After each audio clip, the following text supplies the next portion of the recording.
Maravilha, meu velho. Como é que você está? Bom ver você, camarada. Bom fazer mais um projeto com você. Até abro um parênteses, né?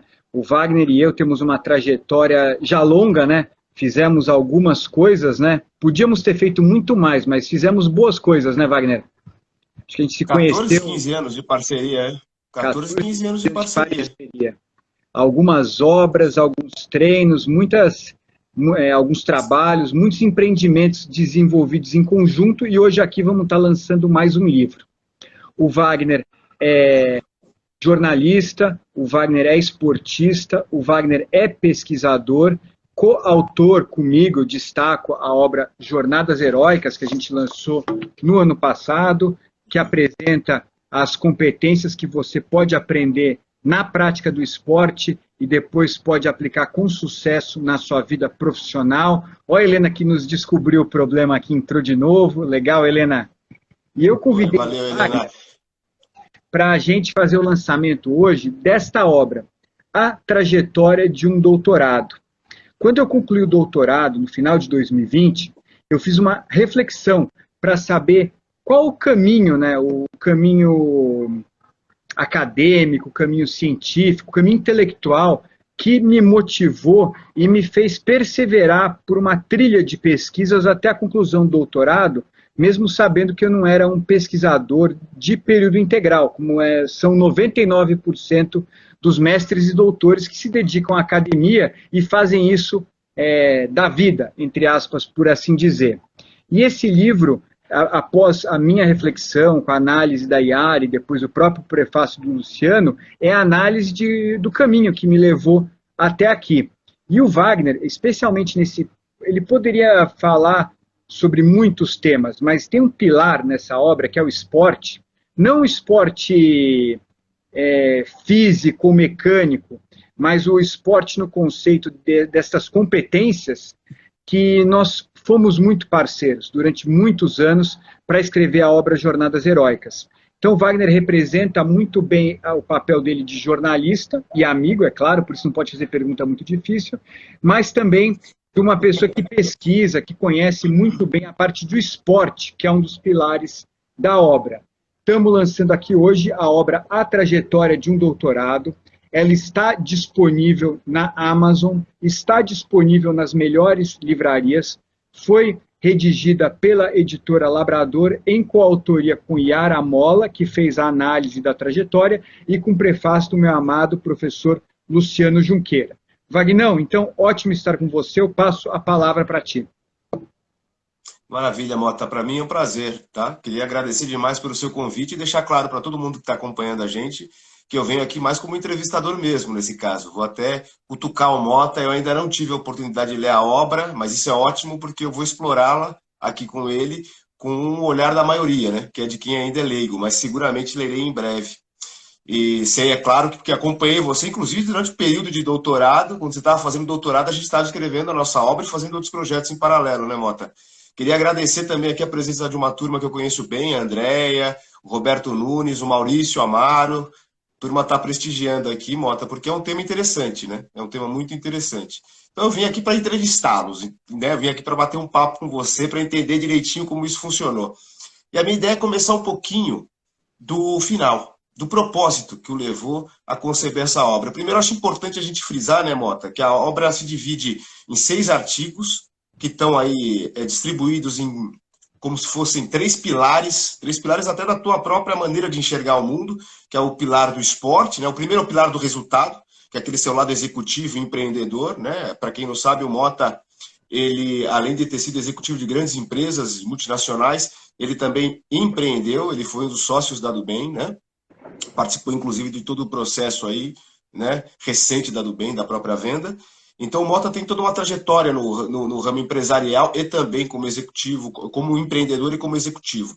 Então, ele divide esses artigos em 3 frentes. A da execução, né, do resultado, que fala muito de execução propriamente no mercado, no ambiente corporativo, esporte e crítica, né, Mota? Então, são 6 artigos, 2 em cada um. Crítica é mais voltado para a parte acadêmica, que é outra paixão do Mota. Quer dizer, além do mundo empresarial, do esporte, ele também tem esse lado acadêmico bastante aguçado, como ele explicou na outra introdução da live, mas vale a pena a gente repetir. ele tem todo um histórico familiar de parentes que eram acadêmicos. Então ele sempre quis trilhar e aí ele se dividiu em três, aí, literalmente, para tudo isso. Mas a minha pergunta vai no sentido de por quê e para quê? Eu acho que é legal a gente trazer o para quê, né, que é o propósito, a trajetória de um doutorado vale um livro, Mota. Por que você considera que isso vale um livro? Porque você tem esses três lados e teve que se equilibrar e é muito difícil, é muito complicado? Ou, na realidade, um doutorado, mesmo feito por um especialista, pela sua experiência, valeria uma obra, um making-off, como você acabou produzindo, entre aspas, né, com a ajuda da Yara Molla? Então, Wagner, a sua pergunta é excelente. Primeiro, eu falo para você que o Brasil, com seus 13, 12 ou 14 milhões de desempregados, é um país que precisa da academia. É só com a pesquisa, com a inovação, que a gente vai promover uma amplitude maior do emprego, da condição, para tantas pessoas que precisam. E também, mesmo naqueles setores mais pujantes, é só através da pesquisa e da boa pesquisa que a gente vai conseguir assumir algum protagonismo como país. Então, sim, eu acredito que a obra A Trajetória de um Doutorado é necessária para inspirar e para motivar os pesquisadores, as pessoas saberem que isso é um caminho possível, necessário e que também pode ser gratificante para aquele que o trilha. Então, essa é uma conotação de caráter geral, a sua pergunta. Caráter particular, como nós falamos antes, eu venho de uma família de professores. O meu pai foi professor até os 81 anos, quando se aposentou. Minha avó foi professora também, e tenho muitos outros parentes professores. E, especialmente com meu pai, mas com a minha avó também, eu vi que eles sempre coordenaram a formação acadêmica com a profissional. Toda a teoria que eles aprendiam, as pesquisas que eles realizavam, depois eles praticavam para se tornar profissionais melhores naquilo que faziam. De certa forma, a partir deste exemplo e dessa inspiração familiar, foi algo que eu busquei fazer. Primeiro com cursos de pós-graduação lato sensu, depois com o mestrado, e aí no mestrado, assim, começou esse pilar do resultado. Eu busquei pesquisar e compreender aqueles departamentos e áreas das empresas nas quais eu trabalhava que eu estava mais próximo. Então eu fui pesquisar o trade marketing, que estava começando no Brasil naquela época. A minha dissertação acabou virando o primeiro livro de trade marketing que surgiu no Brasil, cujo nome é bem legal, que é Trade Marketing, Teoria e Prática para Gerenciar os Canais de Distribuição. Então é bem isso da teoria e da prática. O pilar do resultado é a teoria e a prática relacionada com a minha atividade profissional mais imediata. Depois a minha tese de doutorado, seguindo adiante, foi sobre qualidade total em vendas, outra área que eu trabalhei durante muitos anos. E isso forma o pilar do resultado. O segundo pilar da minha trajetória acadêmica foi esporte. E como nós falamos, não qualquer esporte. São as competências da prática esportiva que você pode aplicar na sua vida profissional e contribuir para o seu desempenho. Esse, inclusive, foi o mote do livro Esportismo e depois do livro que nós fizemos juntos, Jornadas Heróicas, o esportismo como instrumento de aprendizagem na prática, lançado no ano passado. Como você falou, foram 2 artigos em resultado, um sobre trade marketing, um sobre qualidade total em vendas. Foi 2 artigos sobre esporte, ambos sobre a teoria do esportismo, e finalmente, mais maduro, próximo do fim do doutorado, e mais capenga também, porque eu já tinha sofrido 2 AVCs, eu me aproximei muito dos estudos críticos da administração, muito inspirado e motivado pelo meu querido, amado professor Luciano Junqueira, infelizmente falecido ano passado, pela outra professora que para mim é uma grande referência, a professora doutora Maria Amélia Jundurian Corá, que escreveu o prefácio da nossa obra, né, também, e eu acabei enveredando pelos estudos críticos em administração, que propõe uma visão da administração emancipatória, desnaturalizada e desvinculada ao resultado. Então são 2 artigos sobre crítica. São 6 artigos, então, os quais eu espero, para aqueles que lerem, que motivem futuras pesquisas, que podem, inclusive, ser nestas áreas. como eu falei anteriormente, respondendo a sua pergunta, o Brasil é carente de pesquisas. Todo o nosso esforço na pesquisa vai contribuir para a gente permitir ou ajudar o Brasil a sair dessa imensa dificuldade econômica e social que a gente está enfrentando. E também, para aqueles que lerem, vão ver os perrengues e o amadurecimento de um percurso de pós-graduação. Você, Wagner, já estudou, fez muitos cursos, você sabe. Você caminha numa direção, por exemplo, eu imaginava quando eu ia fazer as obras sobre resultado, que eu ia fazer pesquisas quantitativas. Eu enveredei para uma área mais qualitativa, e pesquisando áreas que eram muito pouco pesquisadas até o momento, então não tinha uma massa crítica de informação que permitisse, por exemplo, na época, um número suficiente de empresas para fazer uma pesquisa quantitativa sobre o que era o trade marketing. Fui para uma área qualitativa. Mesma coisa com a qualidade total em vendas. E aí eu me descobri um pesquisador qualitativo. Então é um percurso de aprendizado como pesquisador que você vai adquirindo, né? E, bom, falei muito, espero ter respondido um pouco. Não, respondeu, e eu acho legal que a gente vai abordar mais essa questão do qualitativo e do quantitativo, porque é aquilo, eu te conheço há algum tempo e a sua preocupação com números e resultados sempre foi flagrante. Mas eu acompanhei essa sua trajetória e vi como, aos poucos, a sua forma de pesquisar foi passando muito mais para a experiência, para a prática, e não necessariamente uma prática associada ao resultado positivo, mas muitas vezes até o exemplo não tão bem sucedido podia servir de inspiração em algum sentido, e isso o teu estudo também traz. A minha pergunta ainda fica um pouco mais no estágio anterior. Eu acho legal puxar esse assunto, Mota. Qual é a relevância, na sua opinião, de pessoas que têm uma trajetória muito acentuada na parte prática, ou seja, na atuação no mercado mesmo, a mão na massa ali, e virem para o ambiente acadêmico? Você acha que o camarada realmente traz um olhar diferenciado? A tua experiência prova isso? Outras pessoas com as quais você conviveu, que eram muito mais focadas, ou viviam muito mais no mundo acadêmico, quando você chegou, viram de outra maneira? Você também, como é que foi o seu ganho nesse processo? Conta um pouquinho dessa história, da importância do camarada que está no mercado, até porque você falou, nós temos um déficit de pesquisadores. A importância de quem está no mercado também, não precisa largar o mercado, mas vem trabalhar na pesquisa, né? Então, Wagner, a sua pergunta é excelente. Eu vejo da seguinte forma: existem algumas áreas que a experiência acadêmica é bem consolidada como um pilar de desenvolvimento profissional. Por exemplo, eu fui conselheiro de administração durante 4 anos do VITA, Ortopedia e Fisioterapia, o qual você também trabalhou na sua área. No VITA, todos os sócios, os principais sócios, e você sabe disso, não apenas eram médicos ortopedistas, bem-sucedidos, praticantes de esporte, como também eram doutores em medicina. Então, a medicina é um exemplo de uma área do conhecimento onde a teoria e a prática caminham juntas. Uma outra área onde a teoria e a prática caminham juntas, mais nas ciências humanas, é o próprio direito, onde você vê proprietários e sócios de grandes escritórios de advocacia que estão sempre buscando pesquisar para fazer um parecer melhor ou defender uma causa melhor, e assim o direito avança. Nas ciências sociais aplicadas, especialmente na administração, isso é muito dissociado. E é uma grande perda, porque eu fiz administração na época, e provavelmente hoje, ainda é a melhor faculdade de administração da América Latina, que é a GV. Depois eu fiz mestrado e doutorado numa faculdade que é muito bem conceituada, que é a PUC. Está distante. Quando você vê o currículo, o que as faculdades, mesmo as melhores no Brasil, estão formando? E qual que é a contribuição da sua formação para o seu desenvolvimento profissional? Então a faculdade tem que estar mais próxima.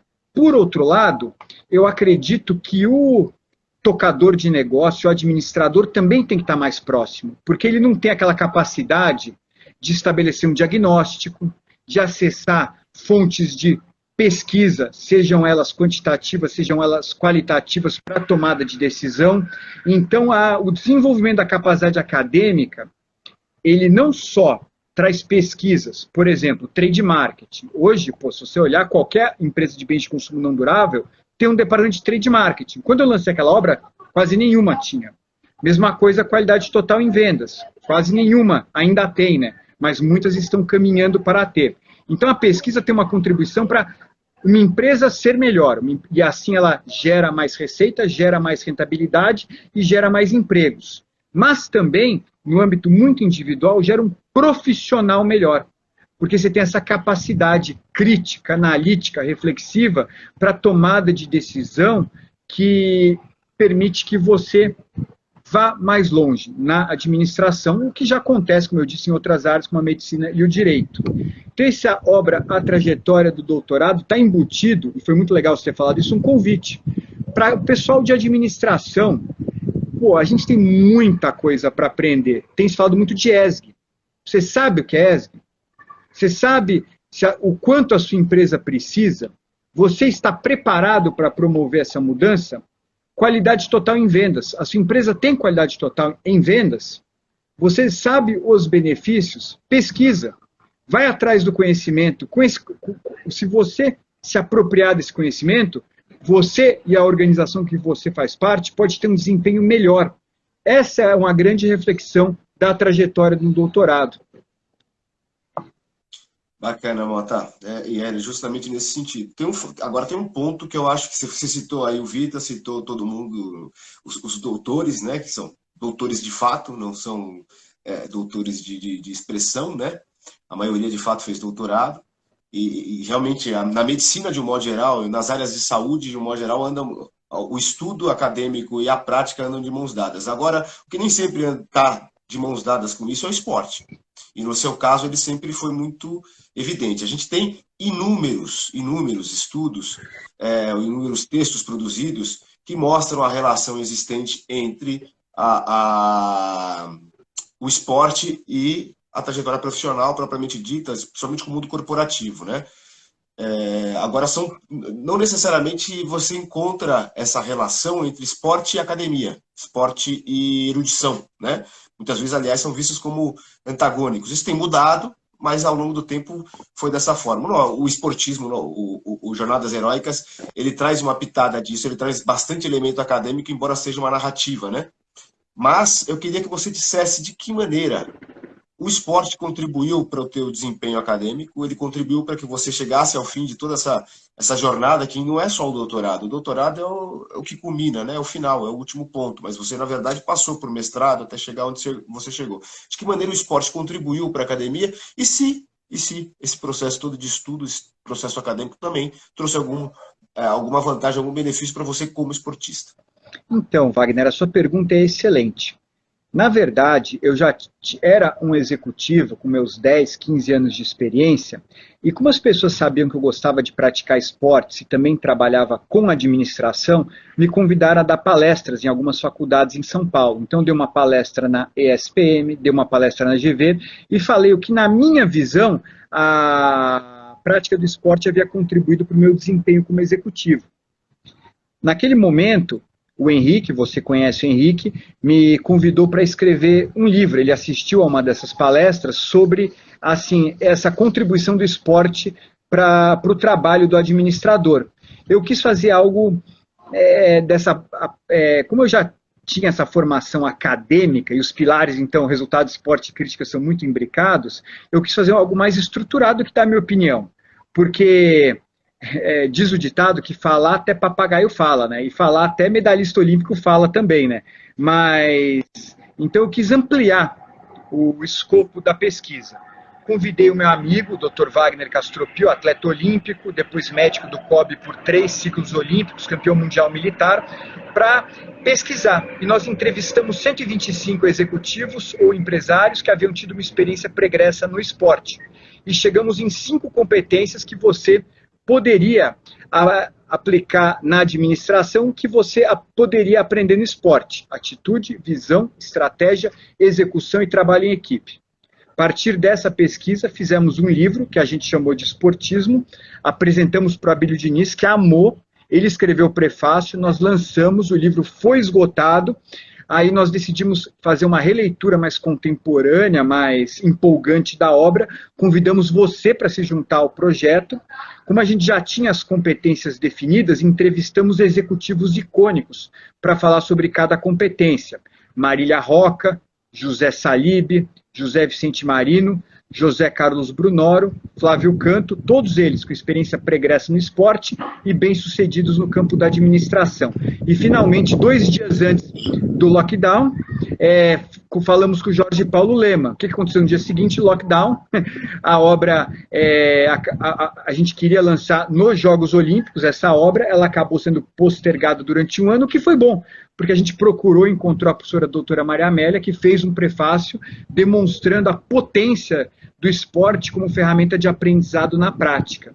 E aí, Wagner, temos 2 capítulos do livro, como eu te falei, são 2 capítulos de resultado, um fala sobre qualidade total em vendas, um fala sobre trade marketing, 2 capítulos sobre crítica, um fala sobre análise do discurso francesa, outro sobre o pensamento do Maurício Trachtenberg, e 2 sobre esporte, ambos sobre a teoria do esportismo. Então, meu recorte de pesquisa do esporte é a contribuição do esporte para a formação do administrador. Mas eu vou te falar, isso demanda, para acontecer com excelência, isso não é algo consolidado no Brasil. Nos Estados Unidos, tem estatísticas que dezenas, se não centenas, dos CEOs, presidentes da Fortune 500, das 500 maiores empresas americanas, têm experiência pregressa no esporte. Isso é um fato. Nós temos grandes ícones de outros campos relacionados com a administração, como o militarismo. O Patton foi atleta olímpico, não sei se você sabia disso, do pentatlo moderno. Então, isso é muito consolidado nos Estados Unidos e em outros países. No Brasil, isso não acontece dessa forma, infelizmente. E, inclusive, o Brasil tem uma crônica dificuldade e um problema de gestão no próprio esporte. Então, eu acho que a aquisição dessas competências e a prática profissional, você não pode, para ter qualquer chance de sucesso, considerar o dirigente, porque o dirigente está contaminado. Tem interesses vários aí de verbas públicas, que não acontece com todo mundo, é claro, mas que acontece em alguns meios que eu sou bem próximo, por sinal. Mas você tem que olhar o indivíduo, olhar um Dr. Wagner Castrupil, olhar uma Maria Roca, olhar um José Salib Neto, olhar um José Vicente Marino, olhar um Brunório, olhar um Canto, olhar um Lema, olhar um Abílio Diniz, que fez o prefácio da primeira obra, olhar um Wagner Hilário, que pratica esporte também, e ver como ele pode adquirir as 5 competências, atitude, visão, estratégia, execução e trabalho em equipe, no esporte, e depois aplicar com sucesso na administração. E essa obra propõe uma reflexão também, com 2 artigos sobre a teoria do esportismo. E para colocar também em trajetórias acadêmicas, né? Porque, na verdade, as 5 competências valem também para a trajetória acadêmica, né, Mota? É importante frisar que o esporte contribui nesse sentido, né?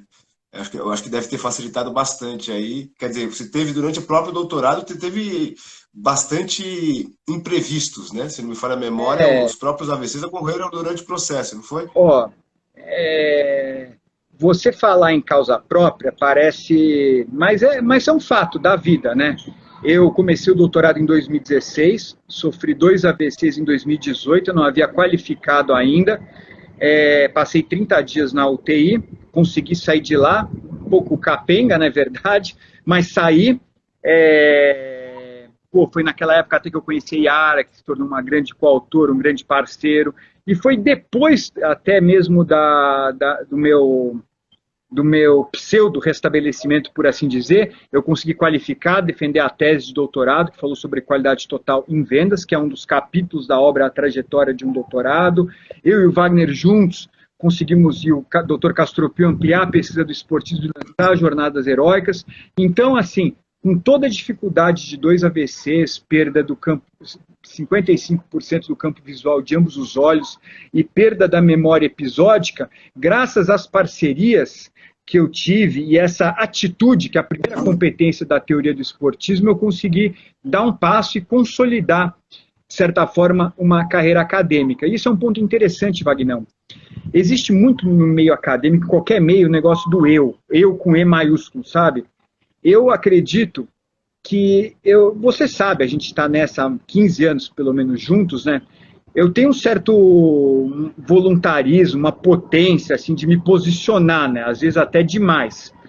Mas o fato é que, por exemplo, nessa parte acadêmica, eu não tenho nenhuma vaidade.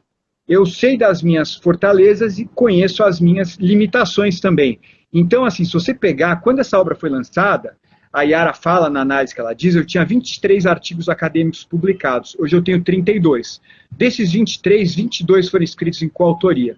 Então, sempre busquei estar perto de pessoas que complementassem as minhas qualidades com as suas, como você, de certa forma, nos trabalhos que a gente desenvolveu em conjunto. E isso eu acho que é uma grande dica para pesquisa acadêmica de sucesso, e a trajetória do doutorado propõe isso, seja para qualquer outro empreendimento ou desafio esportivo ou profissional.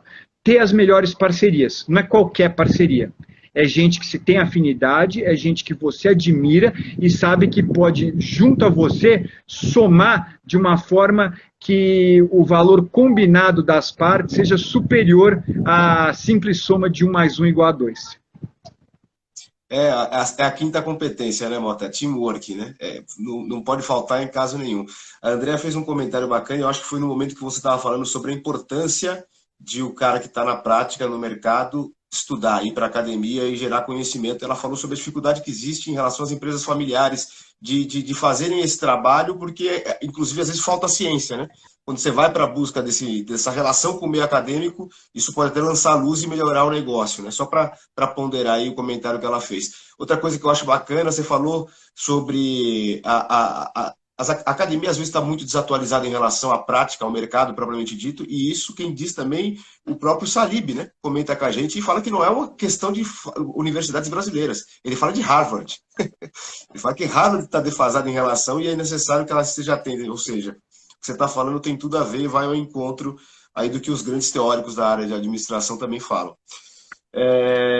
Mota, vamos falar um pouquinho dessa parte de pesquisador essencialmente qualitativo, né? O cara que sempre gostou tanto de resultados como você se descobriu ao longo dessa jornada um pesquisador essencialmente qualitativo. Explica para as pessoas que às vezes não sabem, não entendem exatamente o que isso significa dentro da área de pesquisa em que você atua, o que quer dizer? Como é que você chegou a esse ponto, né?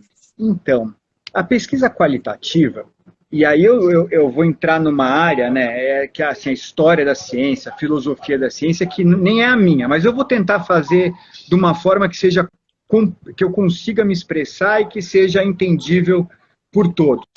Mas quando você começa a investigar um determinado fenômeno, pode ser uma área de uma empresa, pode ser uma competência que você aprende no esporte, no começo você não tem massa crítica de dados para poder fazer afirmações e generalizações. Então você usa técnicas de pesquisa que vão permitir a você desenhar uma situação que tem uma boa probabilidade de ser uma situação generalizável. Então, uma pesquisa qualitativa envolve um grupo focal, envolve uma entrevista em profundidade, envolve um estudo etnográfico, são entrevistas com grupos menores de pessoas, onde você começa a desenvolver um construto de pesquisa, por assim dizer. Então, por exemplo, trade marketing, na hora que eu comecei a pesquisar trade marketing, não existia departamento de trade marketing no Brasil. Como é que eu ia fazer uma pesquisa quantitativa de algo que inexiste no Brasil? Então eu fui pesquisar e entrevistei os executivos das empresas que já tinham lançado e implementado o trade marketing. Qualidade total em vendas, eu fiz a mesma coisa. É uma área que existe em poucas empresas. Então eu entrevistei os executivos que haviam implementado nas suas empresas. E no livro A Trajetória de um Doutorado, tem um capítulo sobre qualidade total em vendas, tem um capítulo sobre trade marketing. E assim por diante. Teoria do esportismo foi concebida pelo Dr. Castropil por mim, e depois você entrou para prestar uma contribuição. Não são temas pesquisados, né? O pesquisador qualitativo, ele avança por mares nunca antes navegados. Já o quantitativo, ele já tem aquele construto, aquela ideia formatada. E ele valida quantitativamente, através de correlações estatísticas, seja através de um experimento, seja através de um levantamento de dados, a veracidade, o erro possível naquela afirmação. E aí, Wagner, assim, por um pouco assim, o meu entusiasmo está... Quem sou eu, né?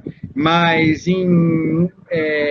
talvez minha ascendência portuguesa é por navegar em mares nunca antes navegados mesmo, né? Por ir para linha de frente mesmo e buscar contribuir com conhecimento que é pouco explorado.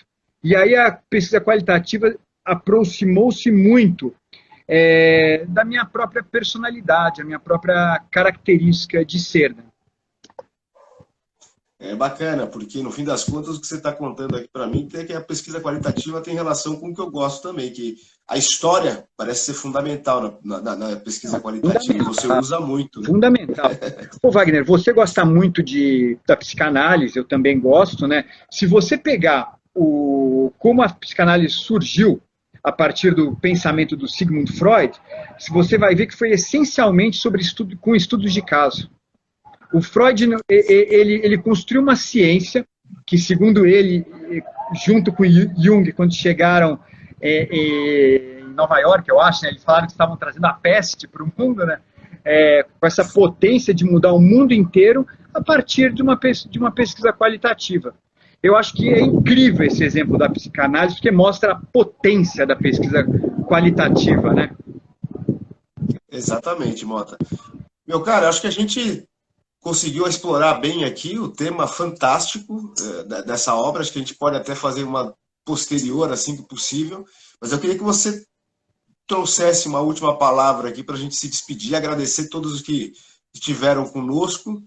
A turma aí vai ficar gravado, é importante deixar isso claro, né, Mota? Vai inclusive ficar no YouTube e aqui também no próprio Instagram.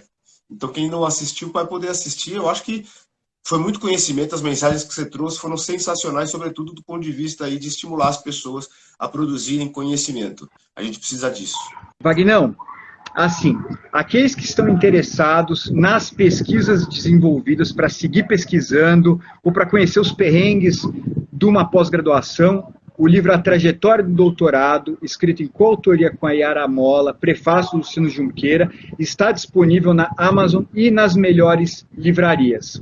Foi ótimo falar com você, Wagner, é uma pessoa que eu tenho muita admiração. Como eu falei no início, nós já tivemos projetos profissionais, projetos esportivos, projetos acadêmicos. Um que tem um carinho enorme foi esse segundo livro da teoria do esportismo, que são jornadas heróicas, o esportismo como instrumento de aprendizagem na prática. Então, para mim, de certa forma, como eu falei para você, eu gosto muito da parceria, né? Isso dá potência para o meu trabalho. E estar com você nesse projeto, assim, focado, né, que seja de uma live de lançamento, para mim tem muito valor. Tivemos um público, eu agradeço muito a todos que estiveram aqui conosco. O maior público é no canal do YouTube, são nas visualizações posteriores, e eu espero que esse bate-papo motive aqueles a adquirirem a trajetória de um doutorado, motive aqueles que querem desenvolver pesquisas para trabalhar melhor, que motive o Brasil como um todo a fazer mais pesquisas, reconhecer a importância disso aqui para a gente sair dessa dificuldade econômica e social que a gente está. Quem quiser falar comigo, manda uma mensagem, entra no canal do YouTube, tem outras lives interessantes com o próprio Wagner. Foi um prazer estar com todos aqui, vamos com garra absurda.